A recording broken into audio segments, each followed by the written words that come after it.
love it with some passion. Rubber band and the money that keeps stacking. Got a honey who come with elite fashion. She too fine, I tell her that thing magic. You ain't a hustler, you broke, well that seems tragic. Gotta catch in the field like deep passes. I tell her plug if it's sticky, then please bag it. I need the best cause I grew up beneath madness. Need a Matt Burgundy Mercy. Jewelry so heavy it might hurt me. Smoking extra kill, that extra seal. Whoa. Buffalo money need extra bills. Till I'm eating so much I got a breakfast deal. I put mom's on vacation. Yo, what is up? It's your boy Sterls. And it's the Chop Up. How are you guys doing tonight? I hope all is well. Hope all is good. To my home and to yours. It's the Chop Up right now. Oh, Richard Rush is in the house. What's up, fam? How you doing? This show is brought to you by the Jordan Poyer Foundation. You want to thank Jordan Poyer and you know, I say it every week, but all the work on and off the field, man. I think anytime you can get back to the community, I think as an athlete, with a platform as such, it's the right thing to do. You know, some people aren't as fortunate, right? And then we all need a little bit of help every now and then, right? So shout out to my man Jordan and everything he does. Right now is me solo rocking the mic right now. Albro Poe, I'm sure he'll be here in a minute, but how are we feeling? How are we feeling? You know, that's what we're going to talk about tonight. Because I'll be honest with you, I'm still not over Sunday. And maybe y'all can help me get over it. But I can't shake the feeling. I just can't. And I can't make allowances for mediocre play. You know, I feel like this team, Super Bowl is the goal, not the divisional round, not making the playoffs. Listen, if we were the Atlanta Falcons, if we were the Los Angeles Raiders, right, like, great. That's your goal, is to get to the play, or the Las Vegas Raiders, sorry. That the goal is, you know, let's get to the playoffs. But I can't sit here and say that I'm optimistic about what I've seen. I'm not optimistic about what I think the season could be right as of right now. And I hate that feeling, man. Like, I want the season to matter. I mean, I'm not saying like the Bills aren't going to make the playoffs, but that's not the goal. That's not the I'm sure the players don't feel that way. Like, I'm sure they're thinking the same way. Super Bowl, baby. But I don't want to sit here and make excuses. You know what I'm saying? I don't want to make excuses. I want to be excited. I want to feel like I felt like after the Dolphins win. That's what I like to feel like. It's balanced. Offense is playing well. Defense is playing well. All three phases: offense, defense, special teams. Offensive line is doing great. And I know, you know, the season is full of ebbs and flows. I totally get that. But where do we go from here is the question. Where do we go from here? And that's something that I don't know. Chris716 says, get it together, guys. Go Bills. It's not that easy, my friend. It's not that easy. Reptile, my dog, says, it's the realization that we aren't what we hope we would be. Right? Yeah. It's one of those things. Okay, so let's kind of, and this is therapy for me too, because we're going to talk it out. I think in life, things happen all the time. And you got to be able to, like for me, when things happen in my life, things that aren't, whether they're in my control or not, sometimes I like to sit there and think about, okay, what can I control? What part of it is mine to take? Like, what's my responsibility? Did I wrong someone? Did I say the wrong thing, do the wrong thing? Or was this just a situation that happenstance? Like, it just happened. And I look at this Bills football team, and a lot of it is, man, there's nothing you could do about injuries, right? That's one part. The other part is, I know what Josh Allen can be. I know what this offense can be. Why isn't it reaching its potential? And please save me on the Bills are still ranked third in the league in scoring. That ain't good enough to me. It's not good enough. I'm sad about the usage of Dalton Kincaid thus far. Yes, I know he's a rookie, but you saw on Sunday, like when they actually want to use him, he's good. Like it's not one of those. I feel like in this situation, it's not one of those things where we got to wait for him to be productive. Like Dalton Kincaid out of the box as a tight end ready to contribute day one. That's what they drafted him for. They didn't draft him to let's wait and see approach. I want to see more. I want to see more. And it ain't good enough right now. And there he is. All bro. Oh, what's good with you? I was having some computer difficulties. Oh, you're good, man. So my opening monologue here, maybe, I know you probably feel a little bit different, but I just can't get over Sunday. I know a lot of people want to turn the page, but I'm looking at not just the lost Sunday, but just as a whole, like the injuries, the lack of uses for Kincaid, the sputtering of the offense, Josh Allen, erratic at times.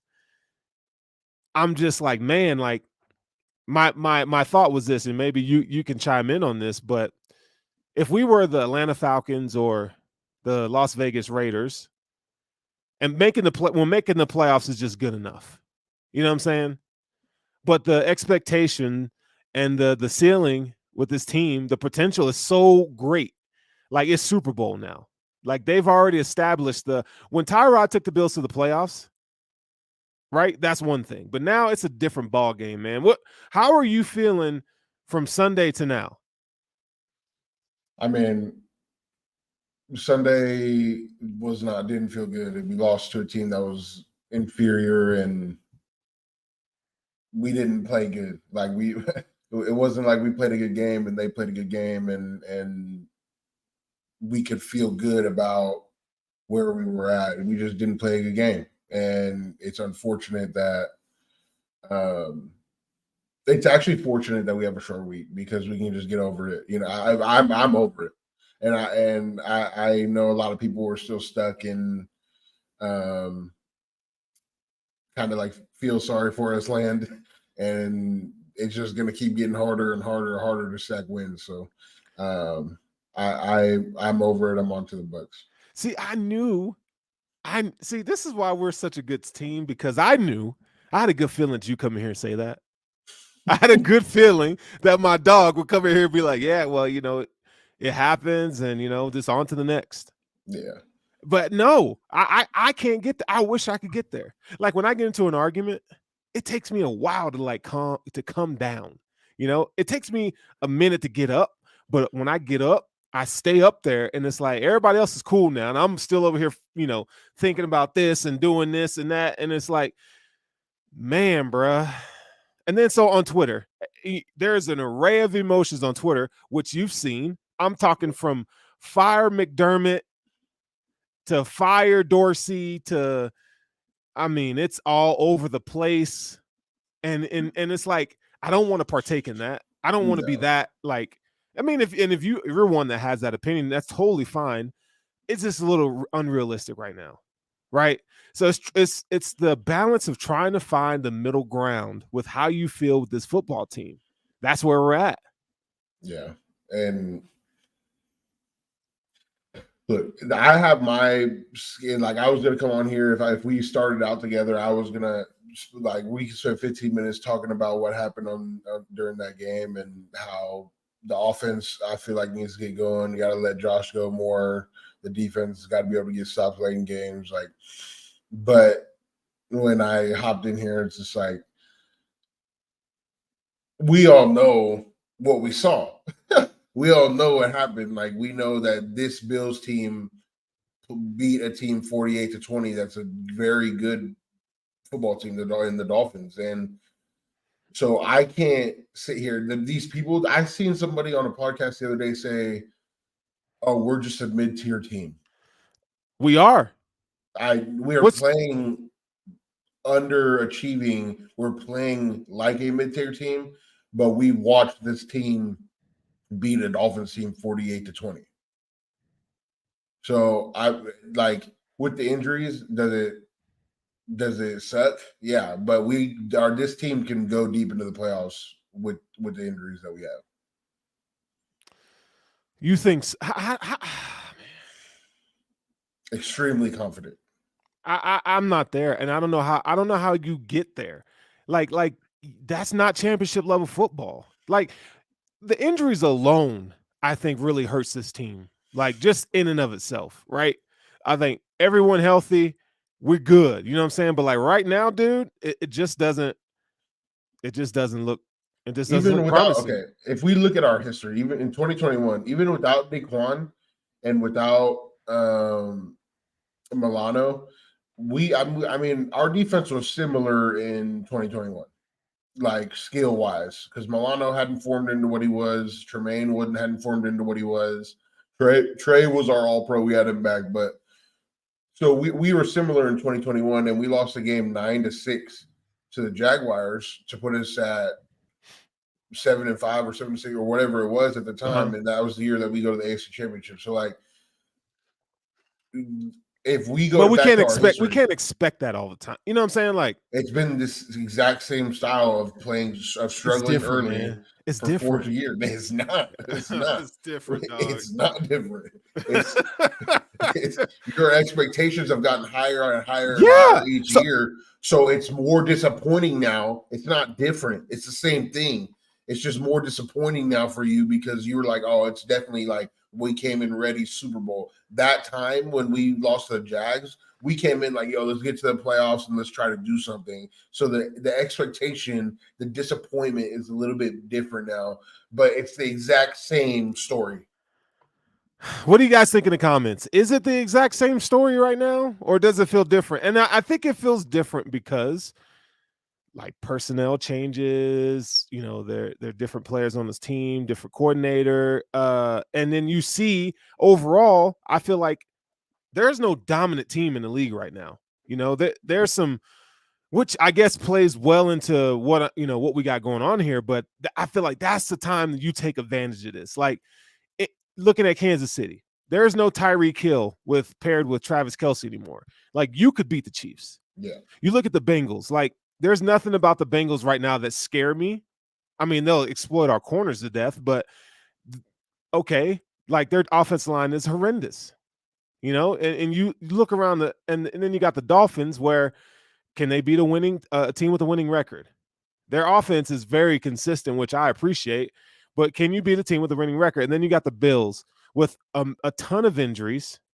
And we go out and we sign, you know, Josh Norman and Ilianku to the practice squad, and people are excited about it. And I'm just like, why are we excited about this? And then you got the Eagles. Oh, they're getting Kevin Byard. Hold on. Who's excited? Who's excited about? There are people excited. I'm not saying names. Sarah, she's excited because we got Ilianku.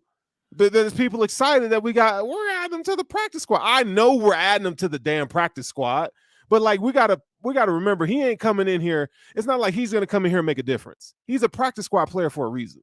But okay, to give some pressure off of Sarah.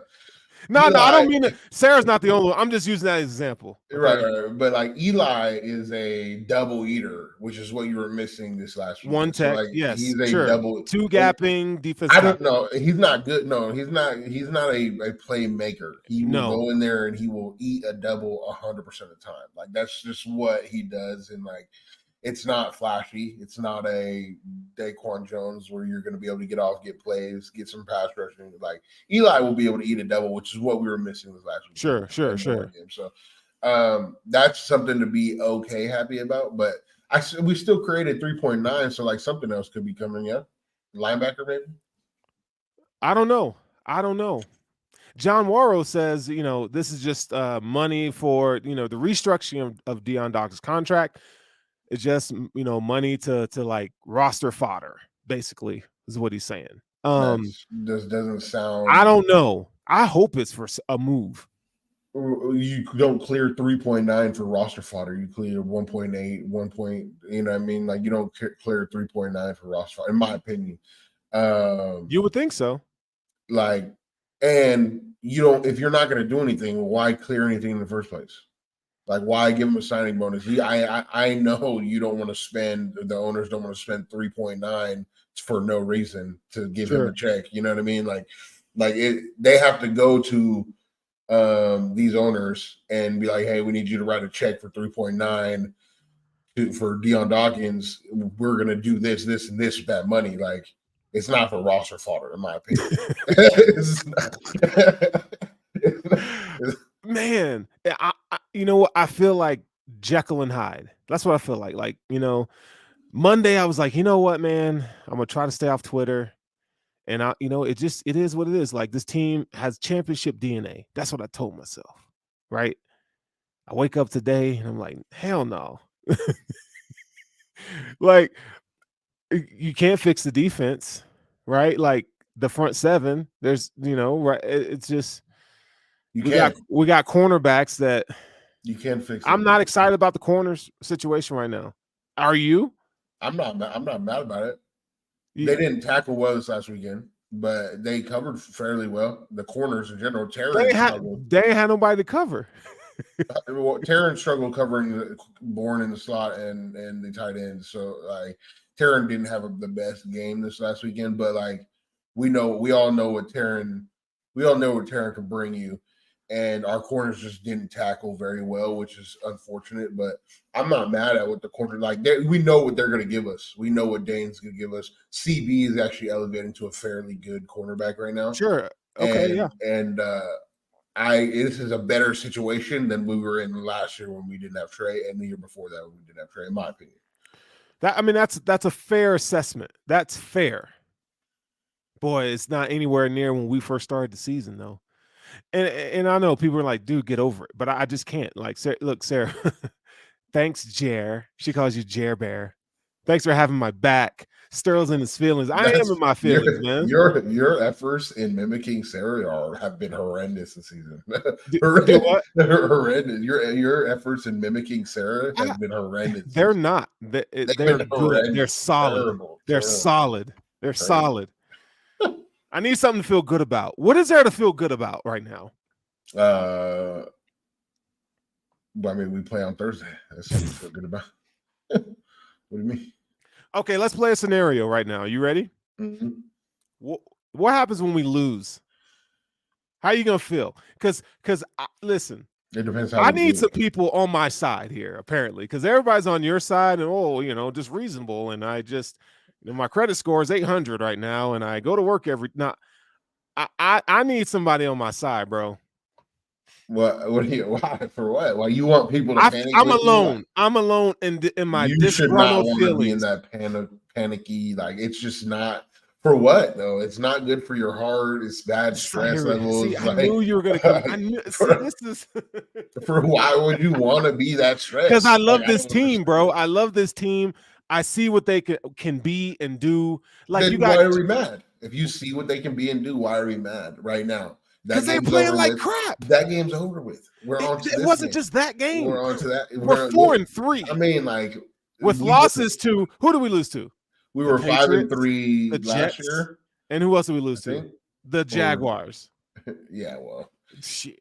At least like we've seen how we can play against a good football team. I would rather see that early. Like, previous years, we've struggled against good football teams and just kind of hammered down the bad football teams. Yeah, we're losing to bad football teams that we should beat, but in previous years, we have hammered bad football teams and gotten beat by good football teams during the season. Yeah. No. All right, so let's put some wheels to this, right? How do we get out of the funk? How do we look past all the things that are wrong and highlight the things that maybe we can hang our hat on that's good moving forward, or quick changes, or not even quick, but changes that can be made to kind of right the ship offensively? Because I feel like defense is what it is. I think Sean's he's gonna scheme up some stuff and maybe get some different guys and some like Elianku. Maybe they start him, next to Ed Oliver. Who knows? But they got to do something because those guys were mowed off the ball. Cole Strange and them boys. They killed David Andrews, killed them boys up front on Sunday. And you know what? Teams they're gonna see that and they're gonna be like, yeah, we're just gonna run the ball down your throat. The Bills have a terrible run defensive average over 130 yards per game right now. And then here I am being negative again. What can we look forward to? What is there? That we have a game on Thursday. That's what I've been saying. That's what you have to say. Yes. What do you mean? Like you don't look back to look forward to something, right? You don't look you don't look back into your past to try to build up something good, looking for your future. That's like being in a toxic relationship and you just go, you know what? I love you. That's it. That's all I got. Well, what is toxic about a toxic relationship? You guys both worrying a lot about your past, and you put that on the other person.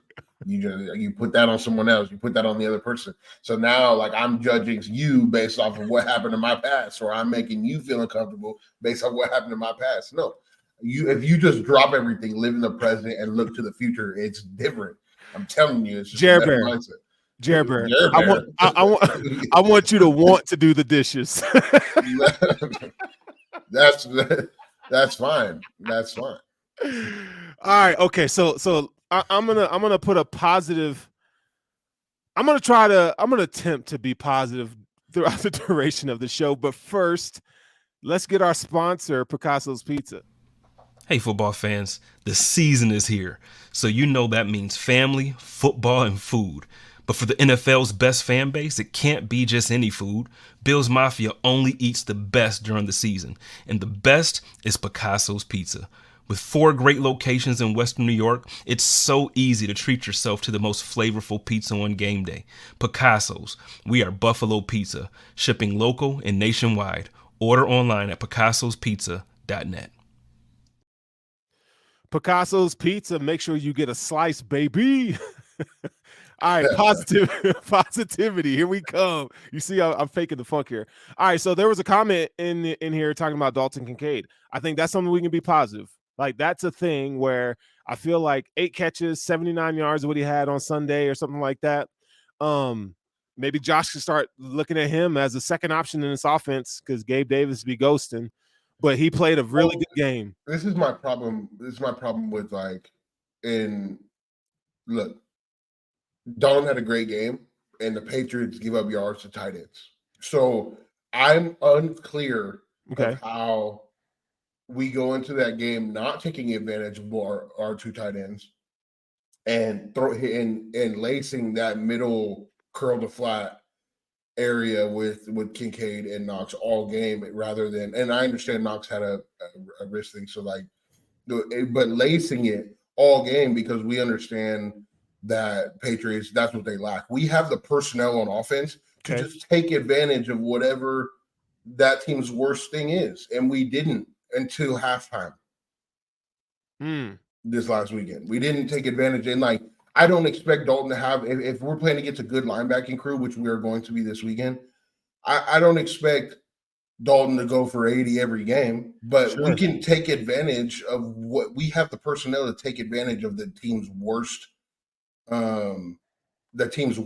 idealistics on defense. Like, this team, they give up the D-ball, the Buccaneers. They give up D-balls, balls over the middle.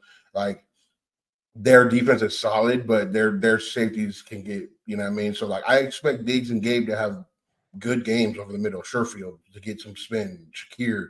Like, my expectations for this offense is still the same. You think so? I expect Dorsey to call a better game, and I expect at some point they're going to let Josh go. Yeah, I think that point right there, that's the thing, man, that's really frustrating, is that why would you want to cage Josh Allen? You know what he is. You know why. They want to protect him.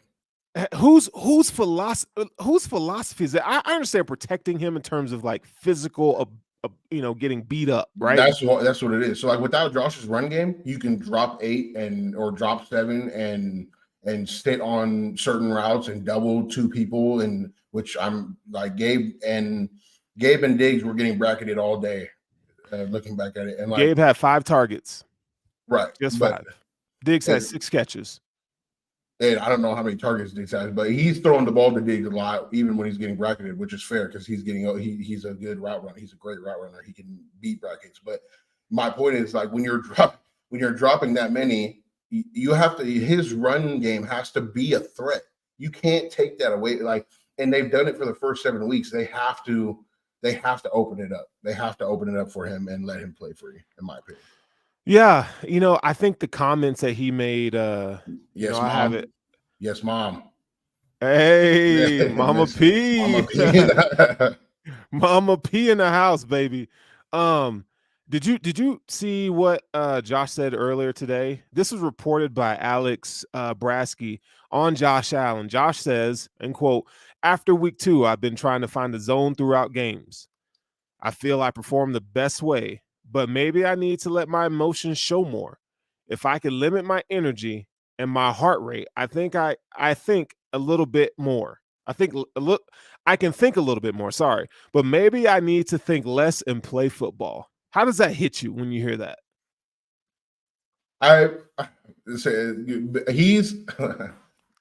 Look, I have said in the past that Josh needs to, and I said this on Twitter the other day, Josh needs to be able to play free, and then somebody has to reel him back in if he goes over the top on the field in game day. Not set up a game plan to reel him back in early. You have to let him play and then be able to reel him back in throughout the game if he's going over the top with it. That's in my opinion, they try to stop that with the game plan. They try to stop him from doing the wild things with the game plan. And not half, but like a good portion of his big plays are by him playing free, him playing, like, not thinking what's there. Obviously, still being a quarterback, but I want him to be able to run the ball. I want him to be able to throw off the run, throw these deep balls, like scramble and throw these deep balls. Like, I don't know. I personally would rather him get reeled back in. This is why I don't mind. I would rather have Dorsey on the sideline. You think okay? Because I don't think McDermott's the type of person that's going to kind of just let.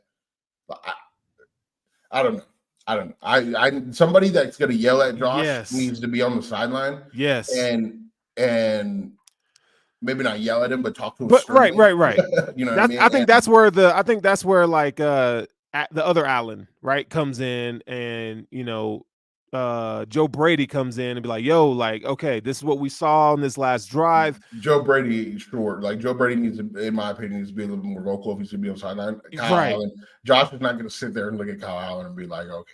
So somebody's got to get his ear. And then it's not. You know what's funny is, though, you and I talked about this on the post-game show. Did we not talk about this? How, like, Josh does not look like the same player. Like, he does not show the same fire that he once had. And look, and it came out this week. So we were on to something there. But I think you're completely right there. Like, Josh needs to just let it loose, man.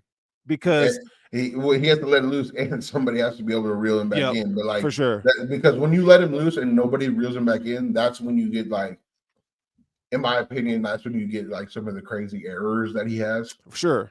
And I also don't want him to have those. So, like, it's like there's a happy medium that they have to find with Josh and the offense in itself. Right.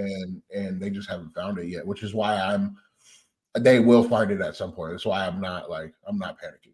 My dog Brian is up in here. Yeah, he wants to know what's going on with Josh.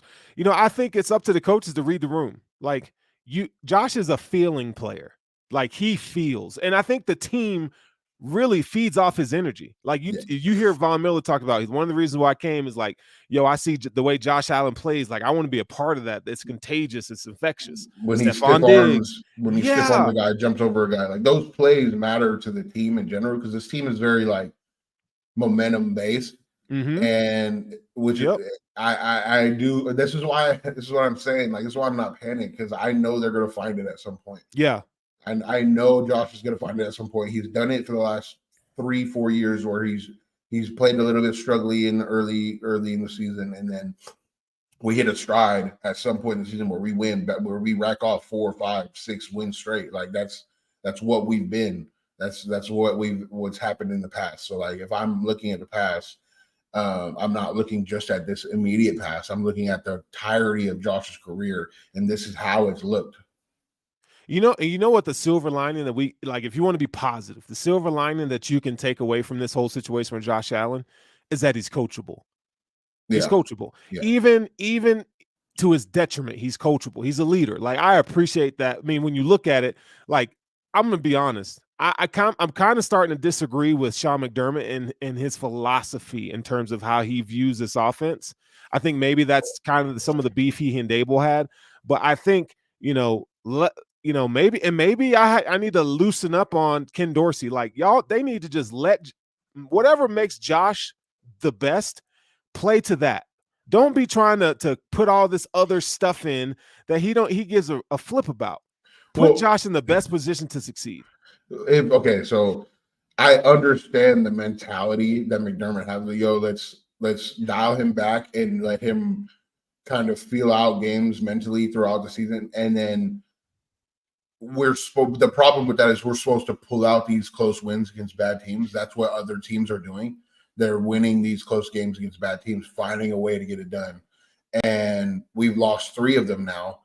And had we won those games, nobody would really be saying that right now. And then at some point, you'd be able to let him loose, and this offense is still going to find its full stride at some point. So, like, if we were able to win these close games that looked ugly, we could be sitting at 6-1 right now. Say we won 2 of them, sitting at 6-1, and we still haven't hit our full stride yet. And that would be more ideal. We just haven't pulled it out when it mattered. And they opened up Josh in the fourth quarter, and I just would rather prefer they opened him up earlier. I can see that. It's here's a problem with all that, though. When you double down on this idea 12, okay, and it's not work. I mean, when you use it as much as they do, and it's not as successful as you want it to be, I think you're failing Josh Allen. Like, I'm cool with Dalton Kincaid. I like him a lot, but man, when you see guys like Jordan Addison tear it up, Tank Dell, you traded up for a tight end. Like, Josh likes to throw to wide receivers, and you got a $14 million tight end who ain't doing nothing in Dawson Knox. Why do you double down on Dalton Kincaid, and then you call him Swole Beasley, Cole Beasley 2.0, whatever you want to call him, and then you barely use him? That's the problem I have, man. Like, and we talked about this when it happened. Like, how confident are we in the Bills and their philosophy, Ken Dorsey, Sean McDermott, to put players in the best position to succeed, not named Josh Allen, not named Stephon Diggs? That's the problem. So now it's like they're trying to square peg round hole. In my opinion, you're going to need 12 personnel to finish games at some point along the line. Like, if you're looking at, I'm talking about like when it mattered, like when you need a 6-minute drive in the fourth quarter of a playoff game. Like, that's when we have the lead. When we have the lead in football games, none of this stuff is the same. It's when we're trying to run this stuff when we're losing, and we're trying to run 12 for a whole half when we're starting out losing. Like, why? That's when they've struggled. Like the Jets game, this game, the Jags game. Like, we've struggled trying to run a 12 personnel when we're down. And like when we're down, you kind of got to get your offense going a little bit more up tempo, and the defense is going to have to hold it down for long drives. Like, I'm hoping that they're just finding and I believe that they're just finding their wave of how they want to call a game and how they need to call a game when they're winning, when they're losing. They're learning. This is a completely different style of team that we have this year rather than last year and the year before, but the results have been the same. So I have an idea. Tell me how you feel about this. Now, we kind of just set the table, right? We talked about the kind of player Josh Allen is. Like we're reminding ourselves who he is, how he likes to get things done. I think it's time to start flirting with the idea of no huddle offense at times, not all the time, but like to start the game off or bring it out in the second quarter to jumpstart the offense. I think we can't go a full half with sputtering offensive results, right? They need to figure out some sort of schematically to where they start off quick, get Josh going, get his confidence going, and let's roll. I'm tired of this, trying to play checkers when everybody else is playing chess stuff. I'm under the assumption that they tried to do that this last because we came out and I don't know for sure, but throwing a pick on the first play of your first drive and them going down and scoring and being down 10-0, like that changes the way you have to play for that. It sure does. And so, like, I don't know if they went back to their script stuff on the second drive and the third drive, kind of trying to get back what they were going to do in the early part of the game. But I don't know. I just think that this game played out the exact way that you don't want this game to play out in terms of the personnel that we have on offense and defense. And this game was different than the Jags and the. It was the same style of game, but the way it played out early in the game was just different in terms of like that's how we don't want a game to go. That's the exact opposite of how we want a game to go. Getting down 10-0 is not going to be good for this team at any point in the season. Yeah, and this is the NFL. Like getting down 10-0 to anybody in the NFL is just not a good thing. And you know what the crazy thing about that is? They overcame it. They overcame that deficit. It came late, but they came back. And you can't really that's something that you could take away. And I hate silver lining, but like, I want to be positive. I want to be realistic too, though. Like they can do it, they can do it. It's just a matter of like, I think they're doing Josh Allen a disservice about how they're treating him. And I think that's the major thing right now. I don't think you can't baby him. Yep, you can't. Like and while he's this Josh Allen, you can baby him when he turns 30, 31, 32, and you want to elongate his years, whatever. And like right now, this is what I said last year. Right now, his running, his ability to make plays and turn up the team, and that you have to utilize it because that's a big part of who he is. It's a big part of his game. And that'll open up everything else. They try to baby him, and I go back to historically, they try to baby him all the way up until halftime of that Buccaneers game. And at halftime, they went into the locker room and they said, and Josh was like, or I don't know who it was at that time, whether it was Dayball, Josh, or McDermott. They said, all right, we're not doing this anymore. You're going to go out there. Josh ended up hurting his calf in that game, but he went out there and lit them boys up. So it was a completely different team in the second half. Right. And so I see that happening at some point. That's just how like they've tried to do this where they kind of like game plan Josh to be in a box throughout the first half of seasons. And then at some point you just got to let him go. And then you play defense behind it. Like you play defense around it. And like the Miami Dolphins game last year, like they tried to have really long drives to protect a very hurt defense. Like we didn't have both our safeties. Milano and them were getting calf cramps all game last year, and our defense was struggling. Like they weren't struggling, but they were hurt. So they tried to protect the defense by elongating drives and having long drives. I'm pretty sure that was like for having two really good offenses last year. The drive count was probably at like 6 apiece or 5 apiece for them because everybody was just having long drives. So, I don't know if that was McDermott's plan at that point because we're very hurt. So he's like, we need to have long drives, but they got to open up Josh. And if it's a 40-30 game, so be it. So man, when you turn over 65% of your roster offensively, right? New personnel and all this stuff. I think it's different for people like Stephon Diggs and Gabe Davis. They've seen Josh Dion Dawkins, Mitch Morse. They've seen Josh like click. You know what I'm saying? But when you got guys like Deontay Hardy, Trent Sherfield, even James Cook to an extent, like he was like he's seen it, but he didn't really play in it, right? I think it's important for those guys to see Josh Allen click, be the MVP front runner, that Josh Allen.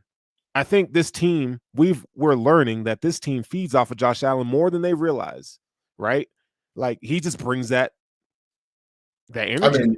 I mean, right? more people like there's a lot of people understand that like the team will go as Josh goes.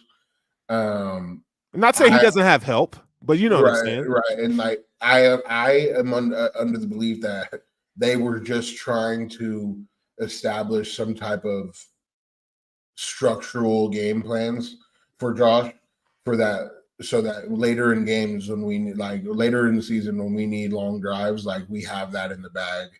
And them trying to test that out has put us down in games early. Yeah.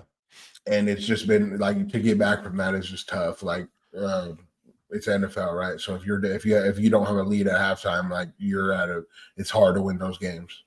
Yeah, I think it is hard to win those games, and I think it needs to change. So now that we know, right? Like we put this to kind of, it has wings or whatever you want to call it. They still got to do it, and this is just us talking. But I hope that the coaching staff feels the same way, and they go, you know what, like let's use Tampa as another like stepping stone in this growth path. It'd be like telling Steph Curry, all right, man, like we know you're a really good 3-point shooter, but what we need from you right now is to just hit mid-range jumpers and work the paint, play in the post. That's what they're telling Josh Allen, right? So that's not Steph Curry's game.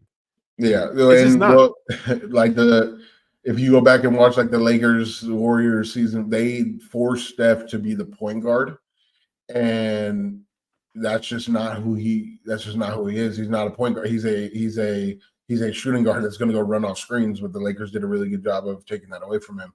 So I do think, and then they went out and got Chris Paul to kind of like take that responsibility, right? You know what I mean? So right. It's adjustments, and you got to make adjustments based off of what you were given last. And they have proven to adjust in the past, so I'm going to trust that they're going to adjust now. So you're listening to the Chop Up right here on the Buffalo Rumblings Vidcast feed. I also want to shout out all of our guys who don't show their face on the screen.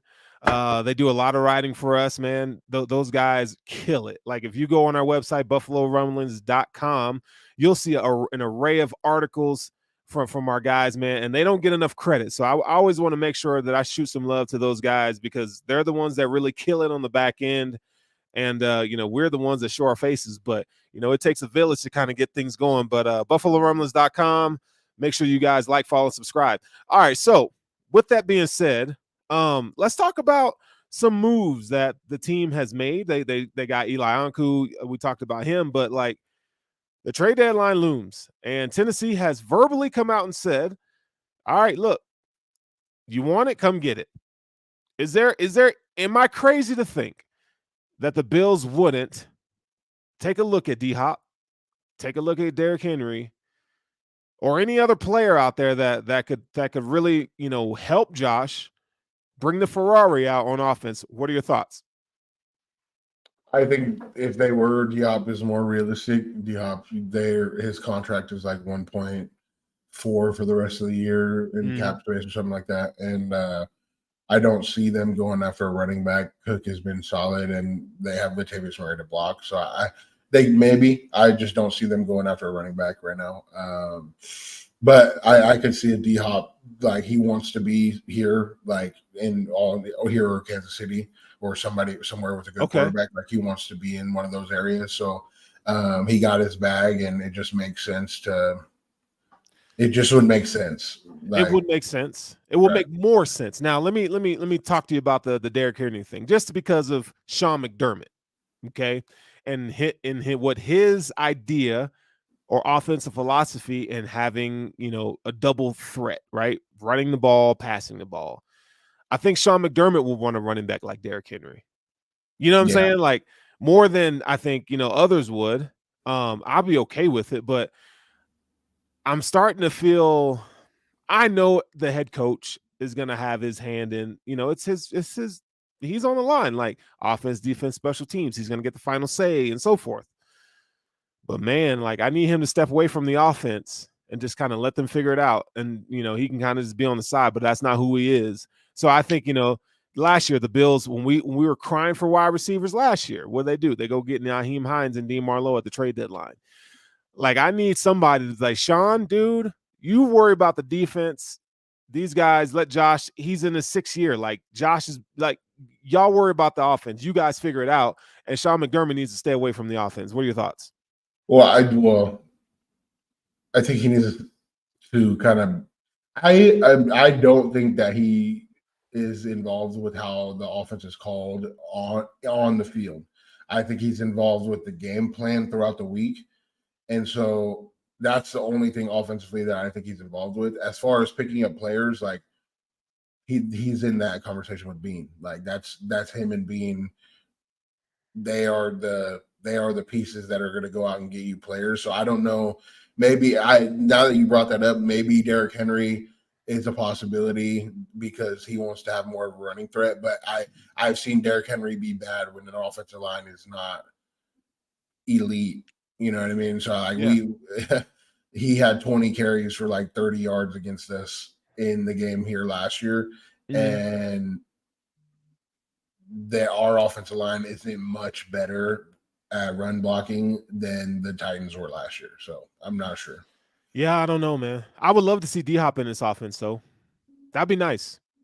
It would add another element. You can move Diggs around to the slot sometimes. You can move Gabe, or Gabe would probably stay outside. You can move D-Hop and Diggs around to the slot, and those would probably be your 3 receivers to come out to start it. Now that Knox is going to be hurt for however long, then you have 11 personnel with Kincaid out there. That's 4 solid receiving options. I can see it. Yeah, it'd be nice. It'll be real nice. I feel like 11 is the way. 11 and 12, you kind of mix and match and do your thing. But I feel like 11 is the engine. 11 is the engine. 12 is icing on the cake. I feel like get another wide receiver that's a route winner, and I think you'll get the Josh Allen that you're looking for. Jerry Jeudy is also another option. I think he would be good. As far as he's a good route runner, he could play. He can move in the slot. He can be outside if you wanted him to. But Jerry Jeudy would also be another one. I really think that they're trying to get a linebacker, so it makes sense. It would make sense, in my opinion, to go after Al Shahir on the Titans and D-Hop and having a 2-player trade, and maybe trade away Dawson or somebody that and then picks refill their lineup with backup linebackers and then get them picks. But I think Jordan Hicks for the Minnesota Vikings, I think he'd be a good solid addition to the team. I just don't think that they're going to give up starting value if they're in a position. No, I don't think they would. I don't think they would. The Titans are done, unless they took a swing with a different team and it was a substantial okay, this is definitely moving the needle. I'd be okay with giving up. Like they asked for Greenlaw, right? That was a report. They asked for Greenlaw from the Niners, and they just said no because they're in a position where they want to win now, so they're not going to give up players that are good in that position. And we don't even know if that's true. We don't, but that was a report that was out there. So if that was the case, going after these teams that are still in playoff for a good linebacker caliber player is just not realistic. You're gonna have to go after the top. I think Al Shahir would fit this crew with Terrell Bernard. I think he would be a good linebacker to fill that void. Plays up the middle, plays strong forward, reads defense as well. And he comes from a team that is not going to win, and he's cheap. Yeah, no, I think it'd be a solid addition. I mean, I'll tell you what, right? I'd be okay with running it back with the linebackers you got. I don't, if you're gonna do something, get a one tech, right? Get another corner if you're on the defense side of the ball, and then offensively, because I feel like the defense schematically they're good enough to overcome this stuff. You know what I'm saying? I think the help needs to be on offense.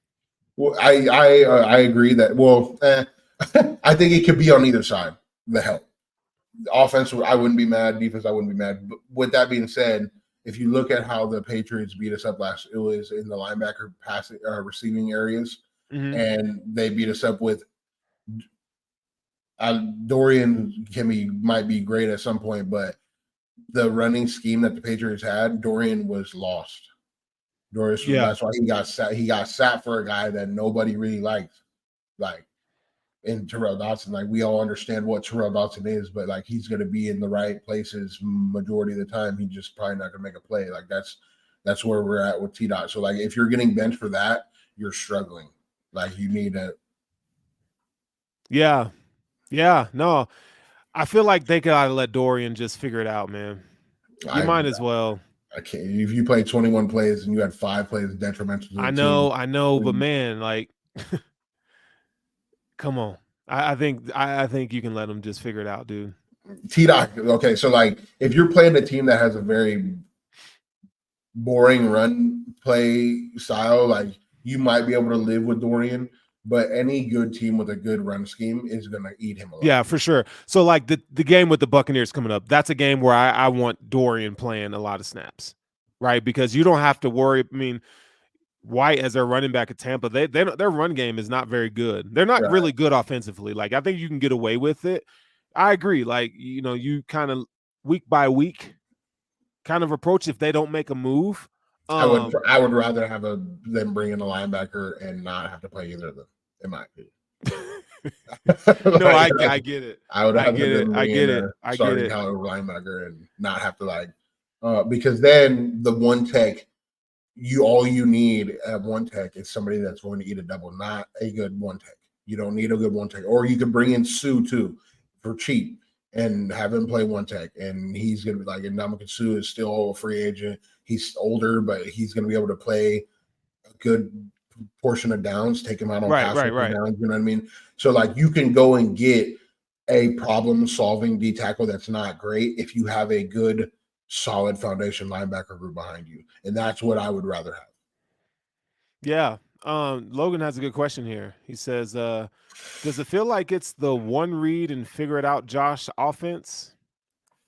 I don't feel like that. I feel like when you watch all 22, Josh he has the ability to go through, you know, he goes to his read and third read. I mean, he reads the defense. Like last week, he didn't do so well. I think he missed Shakir a couple times short, Kincaid. You know, he was kind of looking for, you know, down the field. But I do think there's some nuance here. So I think at times he needs to be more consistent with surveying the field for sure. I think he'd probably tell you that himself, but I don't feel like it's one read and figure it out, Josh. I think guys need to get open. I think Gabe Davis is a big part of that. He needs to get open more. However, I think the one read, I think the running an offense consistent to Josh having to make 1 or 2 reads and just getting the ball out has worked. That 4-minute offense where he's just catch pre-snap read, I'm throwing it, like it's worked here in the past 3 games. This one where he's late. He's late to all his checkdowns. He's late to all his unless he reads it well pre-snap, he's been late because his initial read is Diggs. And with Diggs, you're going to give him a little bit more time to get open. And that means you're going to have less time to hit your 2, 3, 4, 5 options, whether they're open or not.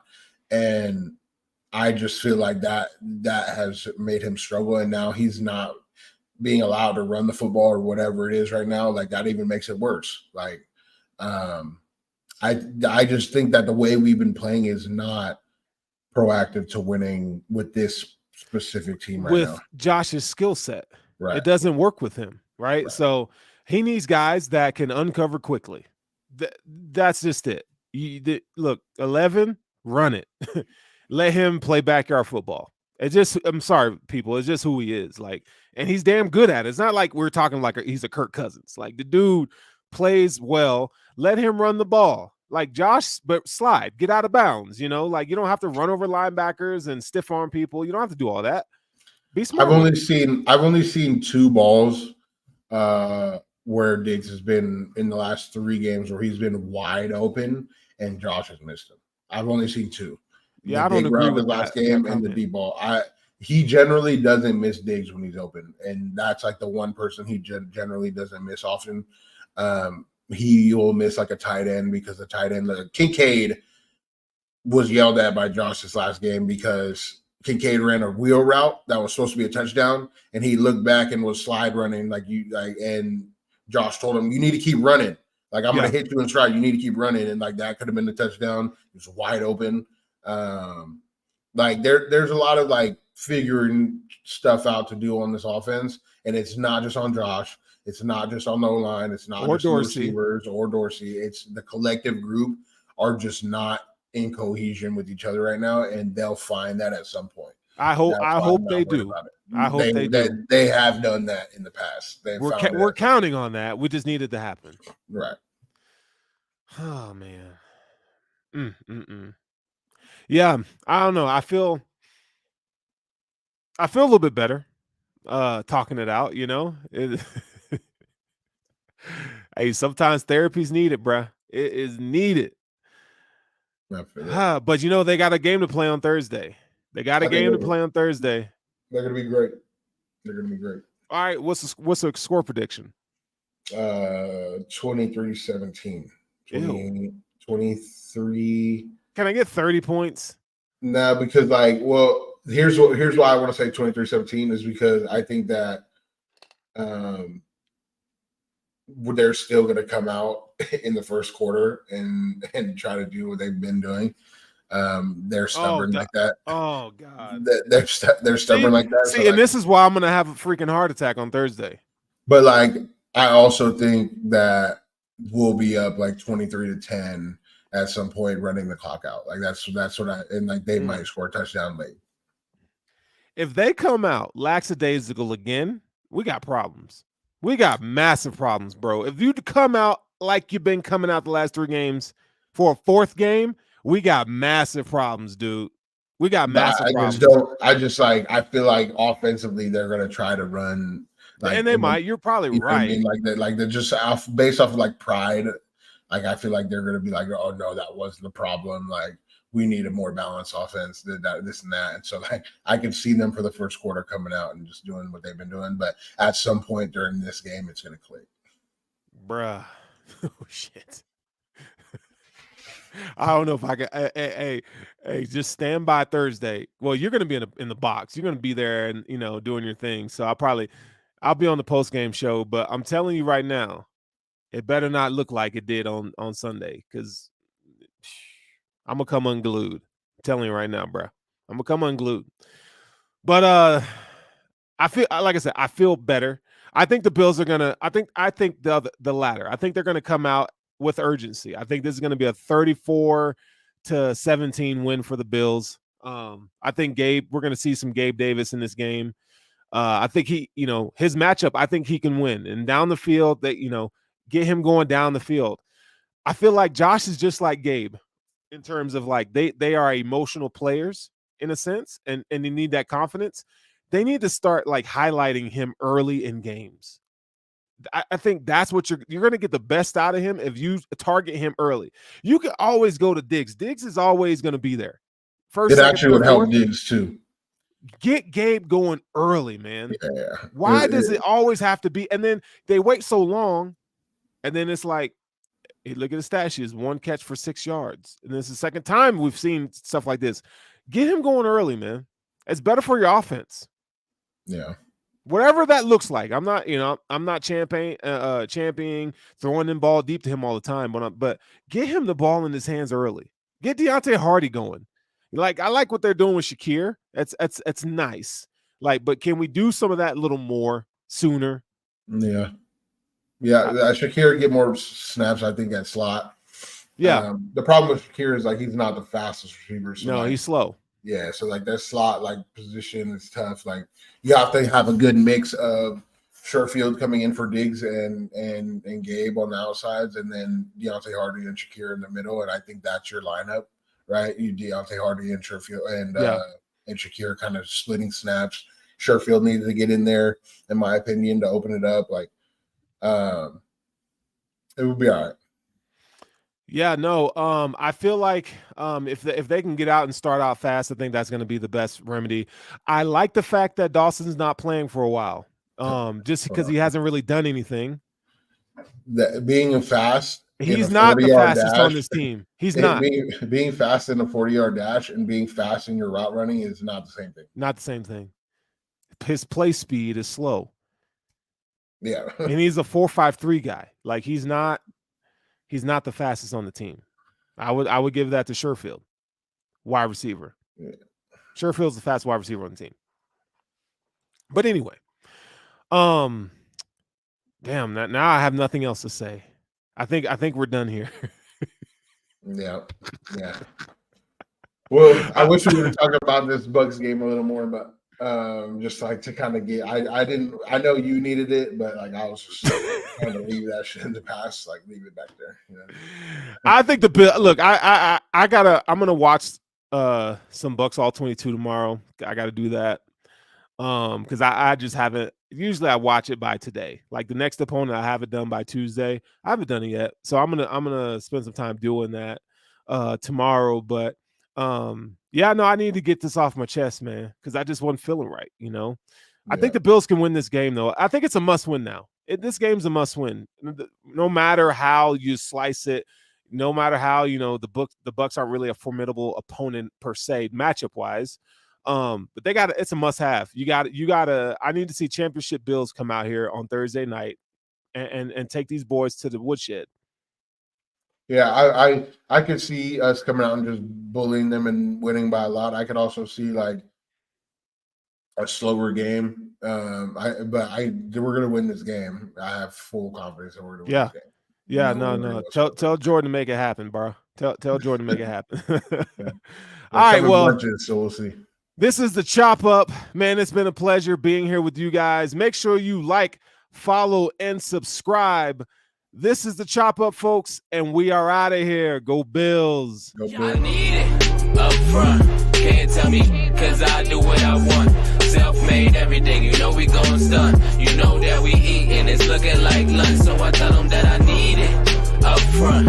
Can't tell me, cause I do what I want. Self-made everything, you know we gon' stun. You know that we eat and it's looking like lunch. So I tell them that I need it. Everything around my whole team, though. You ain't getting money, you ain't never seen, though. Tell me where the cash at, I tell you where the stash at. I've been getting to it so long, been having flashbacks. I double that, triple that, spend it all.